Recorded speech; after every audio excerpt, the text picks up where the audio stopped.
Good morning.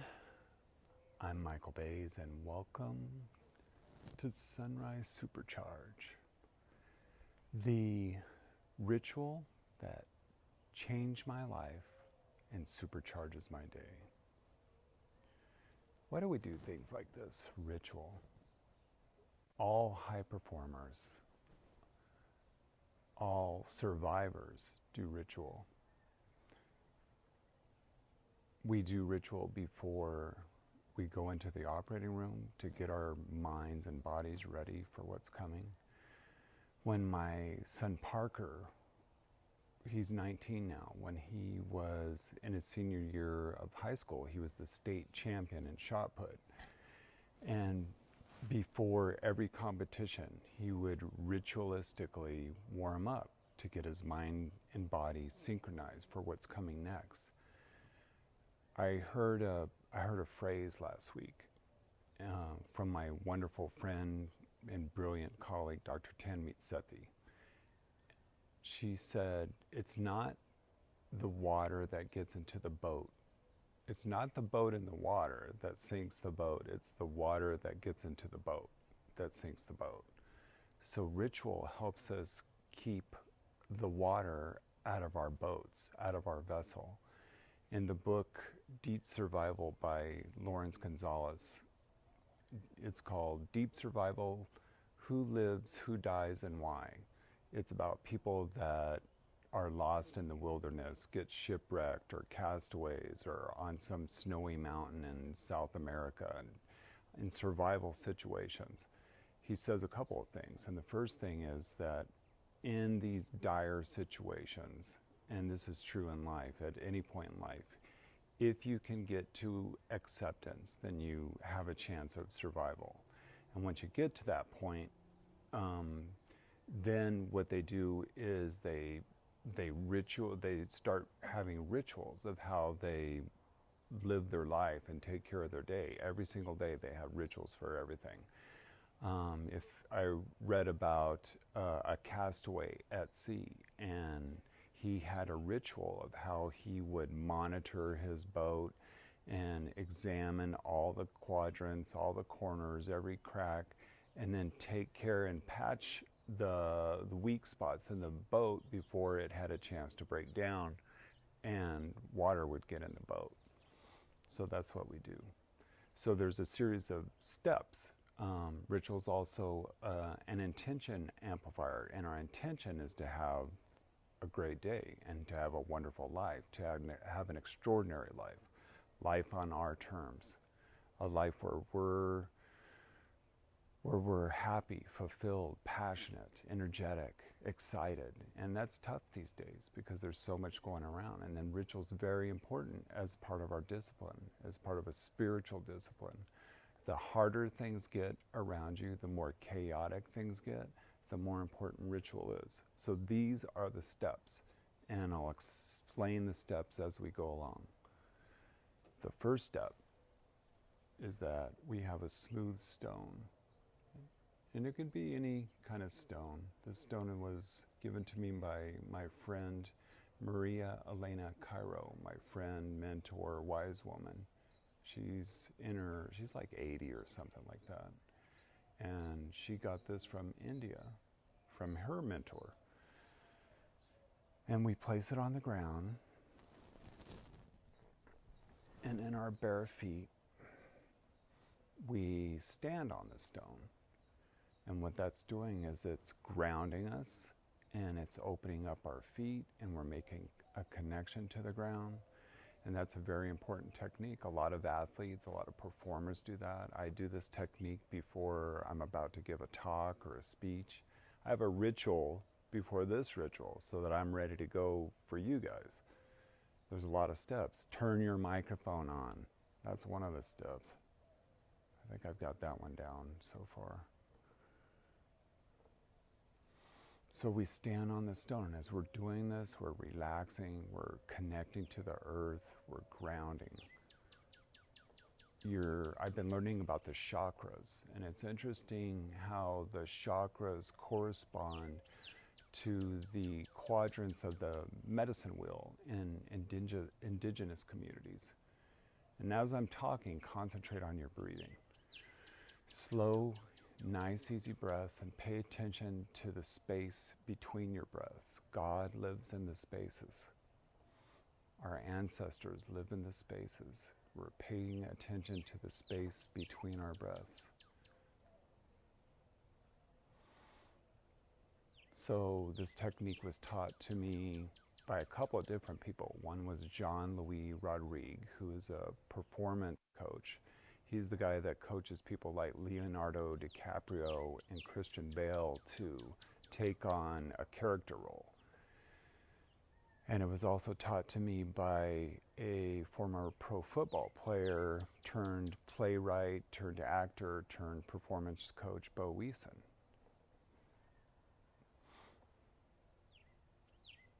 Some athletes do this before a game. I always do it before I have to give a talk, to open myself up, to ground myself. And what we're also doing is we're relaxing. We're focusing on relaxing. My coach, Steve Anderson, I have a lot of coaches. All high performers have coaches. Tiger Woods has a coach. My coach, Steve Anderson, said, feel so relaxed that you can feel your pulse in your fingertips. So we're relaxing, we're grounding, we're letting anything go that might be hanging us up. That's what we do before we go into the OR. We ritualistically wash our hands, and then we come into the OR. We come in a certain way. We come in butt first. It's like we do it so we don't contaminate ourselves, but we also do it symbolically. We're leaving the day behind. Any of our thoughts, our worries, our concerns, our time constraints, none of that matters. All that matters is performing the surgery that we need to perform safely, effectively, and efficiently, and that's it. And then we have a timeout. We do this thing called a timeout, where we make sure that everybody has to stop what they're doing, and then we make sure that we're doing the right operation on the right patient. Timeout. So this is our timeout. We're taking a timeout from everything. All right, that's phase one. So we're going to do some grounding, which corresponds to your root chakra. I've been learning about the chakras lately. Grounding corresponds to your root chakra and corresponds to grounding to the earth, and the direction of the earth is typically the west in some indigenous communities.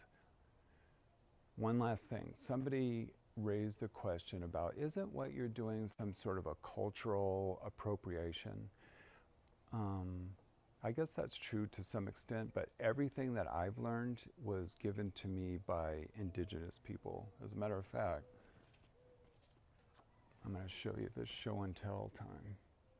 I'm going to put on my glasses here. Show and tell.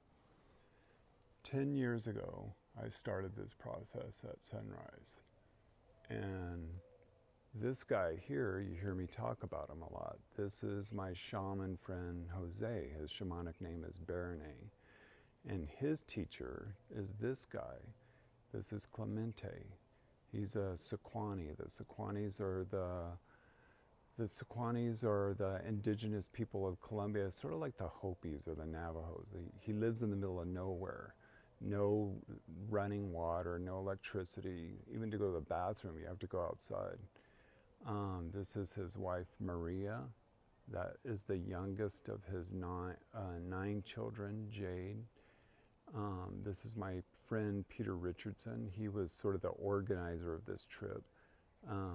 This is my friend and Jose's assistant, Sarah Nusta. And at the time, this is Andreas. This guy was his apprentice. The apprenticeship is almost tougher than going to medical school. It's tougher than a residency. 8 years, very tough.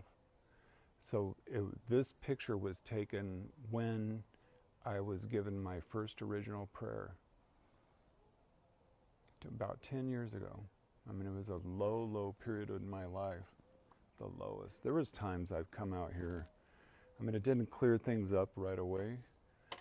There was times I've come out here and said, what the hell am I doing? Just talking to myself like an idiot, irritating the neighbors. But I kept showing up, and that's the key. You got to keep showing up, keep showing up. That's the key. And I'm getting ready to do it again on June 20th, the summer solstice. I'm going to start another year. Bernie, Jose, sent me the new prayer.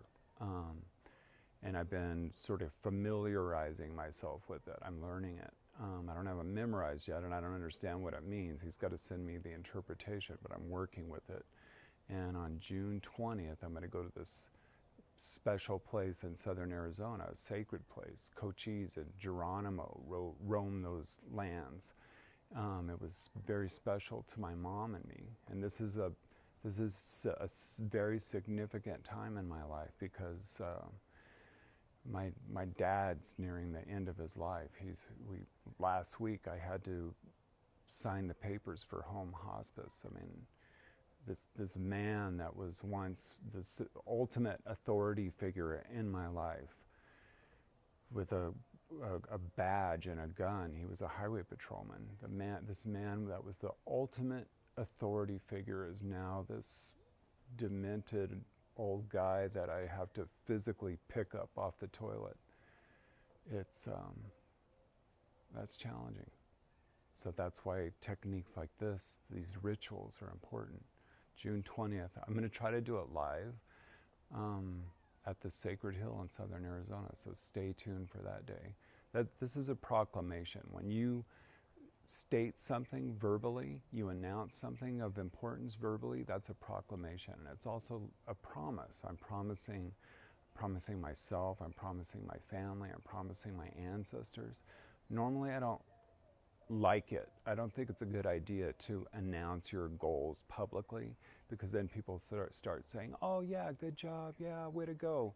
And that bumps up your dopamine, and then you're actually less likely to fulfill that goal. I usually recommend you keep your goals to yourself, but this is different. I'm making a promise. And I'm going to do this new prayer every day at sunrise for a year. I can do it. I've done it before, so no biggie. I mean, it's tough. I mean, some days it's kind of a drag to wake up at 5 in the morning, but it starts out hard because the days are long, and then it gets easier in the winter, and then it'll get harder again. So here we go. All right, let's get our breathing done.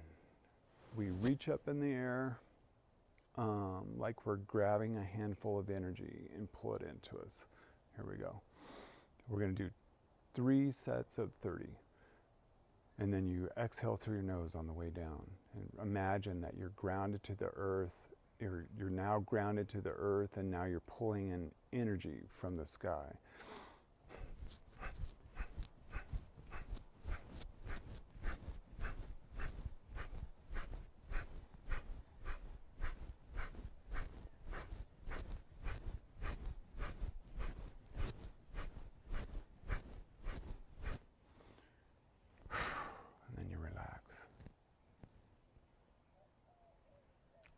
Shut up. Relax. Start opening up. Open up all your senses.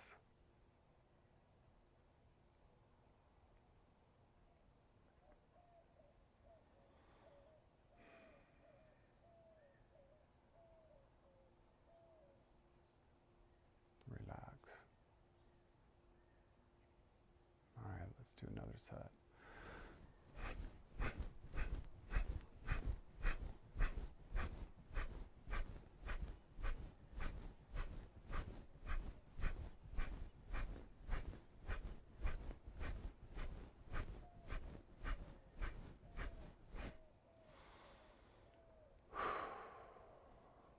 Relax. Knees bent slightly. Feet opened up on the ground, sinking into the ground. Shoulders relaxed, jaw relaxed.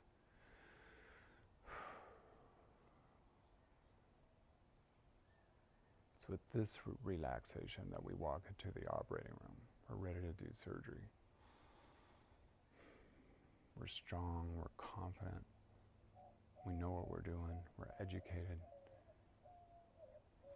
It's with this relaxation that we walk into tough situations. We leave emotion behind, that we face our fears.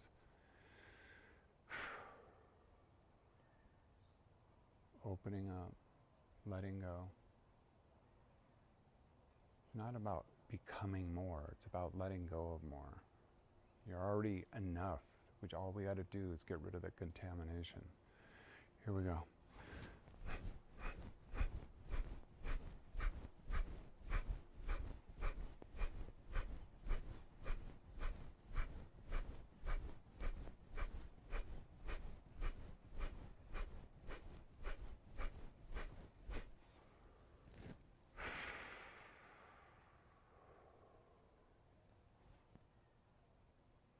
Morning, Barbara and Jane. I saw that. Okay. Phase B. Sorry, I'm moving out of the shot. I'm trying to stay in. This is sage, one of the 4 sacred herbs of the Lakota. And by now you know that there's sage, cedar, sweetgrass, and tobacco. And then from South America, sometimes I'll use Palo Santo. They say that sage is good for cleaning up negativity. And then it draws in the spirit somewhat. I don't know how you'd ever measure that. Why am I using sage? I don't have that much negativity. This fan was given to me by a patient. And then I used to not take care of it very well. And a Tohono O'odham woman said, the way you treat your fan is the way you treat your life. So you can see I've been kind of beat up. I take better care of myself now. So here we go. Start with you guys. Sense around.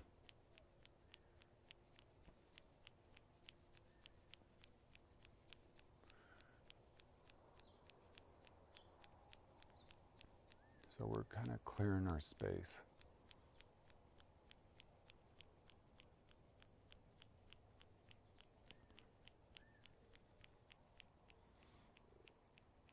This fan carries with it the energy of the turkey that it once was.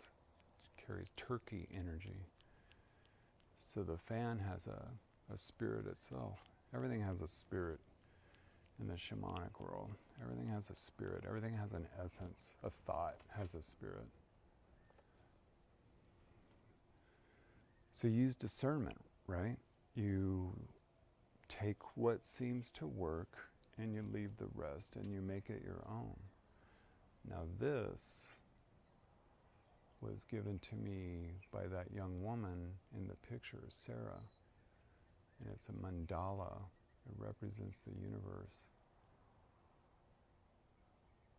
I'm not sure what this was, but this I know is made out of a vine, Banisteriopsis caapi. But I'm not sure what this was. I had to have it repaired once. It kind of split. Once again, I threw it in my backpack and it split. So they repaired it.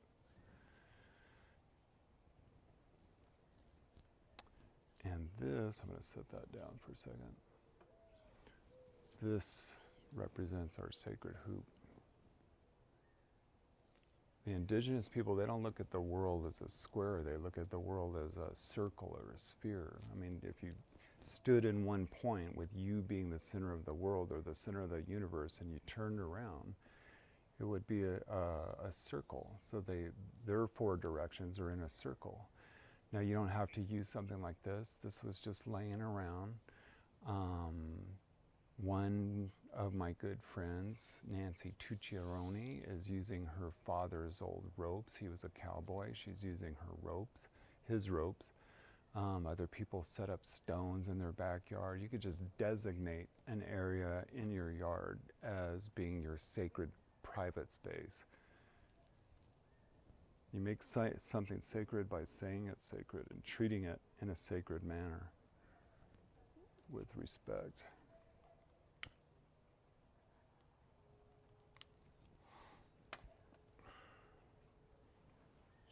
All right, so the next thing we're going to do is we're going to call in the spirits. We're going to call in God. Wakantanka is Lakota for, it's not God. What it means is great spirit, the great mystery, the great sacred. All that is the great unknown, that which can't be named, that which lives in the spaces between our breaths. And then we're going to call in Tankashila. Tankashila means grandfather, the grandfather of all grandfathers, the archetypal grandfather. So just imagine your ancestors going back and back and back, all the way back to the beginning. Who would be the first? And there's an important caveat. There's an important series of words that you need to say when you're calling in your ancestors. You say, I call upon the spirits and ancestors who love me and care about me, who love me and care about me and want the best for me. And that's a good filter. It's a good filter because they're, I wouldn't say that they're spirits that are evil, but they're spirits that are ignorant, that feed off pain and suffering. And you only want the spirits that you're bringing to you, spirits that want the best for you. And one of these days we'll talk about forgiveness. Sometimes we have to forgive our ancestors and why that's important. And by the way, I get all of my sacred supplies from Spirit's Child in Tucson from my friend Atreya. All this stuff I got from her. My replenishables.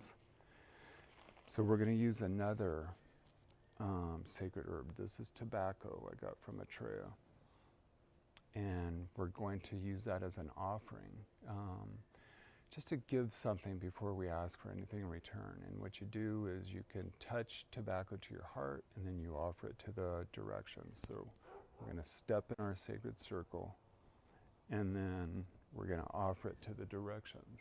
We'll start with the east. You hold it up to your heart, and then you offer it out, and it's just sort of getting a feeling for each direction. We offer this with love, respect, integrity, and gratitude to the spirit of the East. You can say it to yourself or say it out loud. Just a pinch, not much. When you go on a hike, take a little tobacco with you, and then leave a little tobacco to the spirit of the land and the mountains. If you take anything from nature, leave a little tobacco.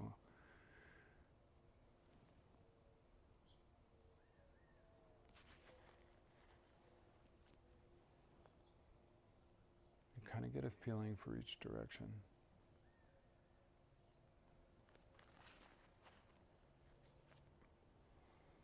So there's 4 cardinal directions.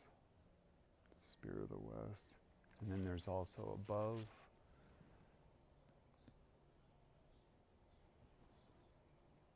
And then below the earth.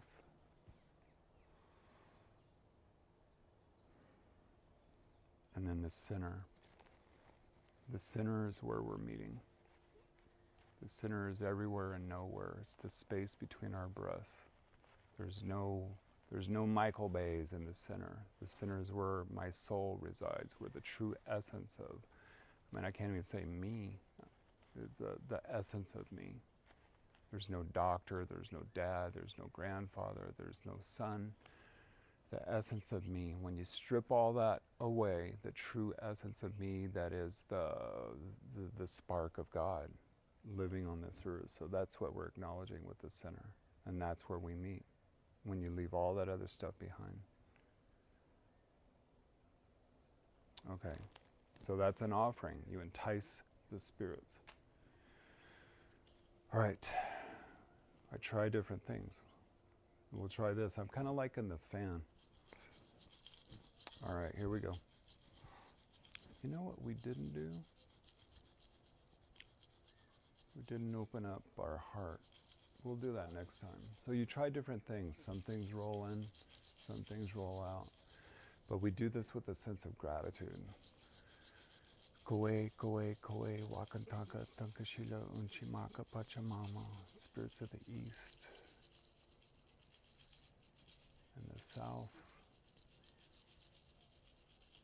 and the west and the north, above, below, and center. I call upon you. That's too noisy. That's too big. I call upon you. Michael Bays, Mickey here in Tucson. State your name. State it emphatically. Be proud. Your shoulders back. You're proud, but you're respectful. I call upon you. Michael Bays here in Tucson.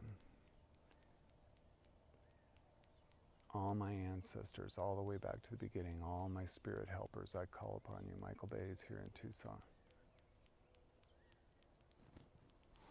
I call upon you. All the spirits who love and care about me, I call upon you.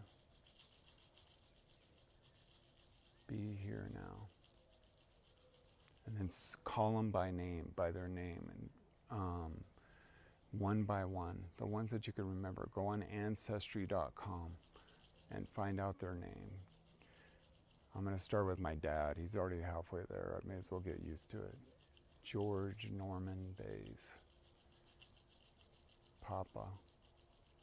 Nana Patricia Ann Bays.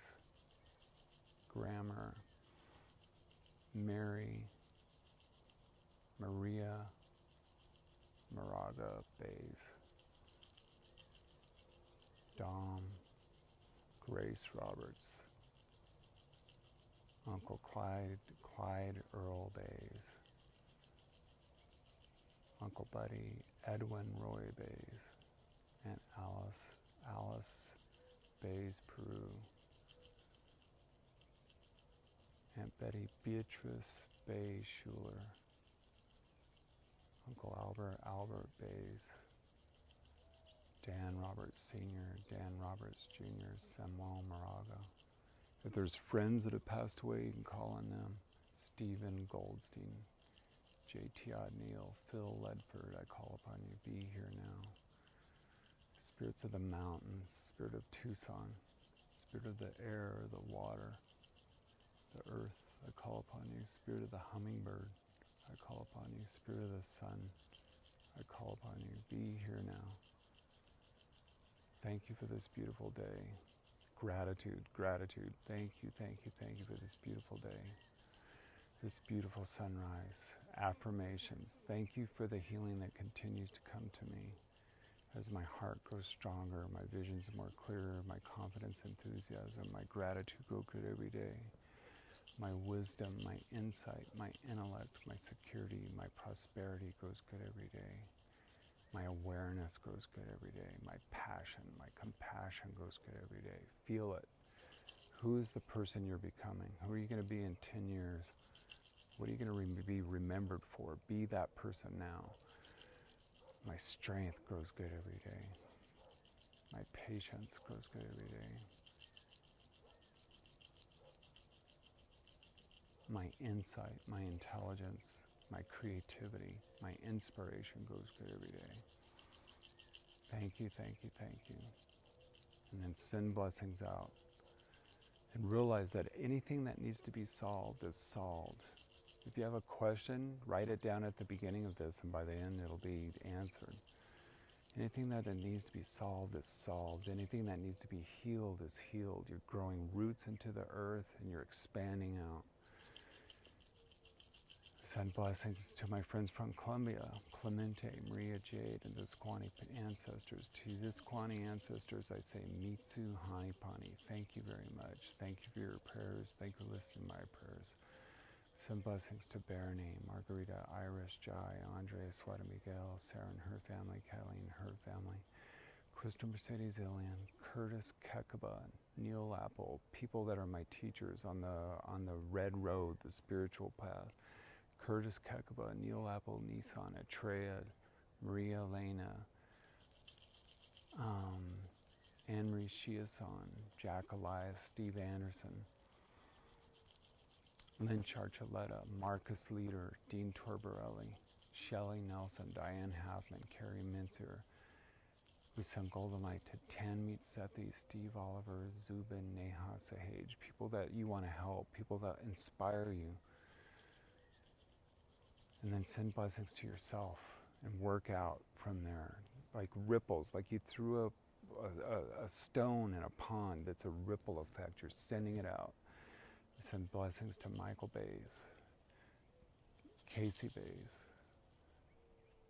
Austin Wayman, Parker Bays, Lincoln Lilly, to my family here in Tucson, my family in Southern Arizona, Papa, Wanda, my family in Phoenix, my family in Scottsdale, my family in Seattle, my friends, my co-workers, my patients. And to keep growing your circle out and out and out. People of Tucson, the spirit of this land, the land of Tucson, Arizona, the United States, the world, the earth, all the animals, the birds, the creepy crawlies, the scorpions. I send you blessings, and then just keep backing it up, all the planets, the universe, and to all my ancestors, to God, Kuwe, Wakantanka, Tankashila, Unchimaka, I send you blessings. Thank you, thank you, thank you. And then you say the prayer, whatever your prayer is, whatever your prayer is. You could do a prayer, a song, a poem. Sequani ancestors ask your permission to recite these prayers given to me by Baronay.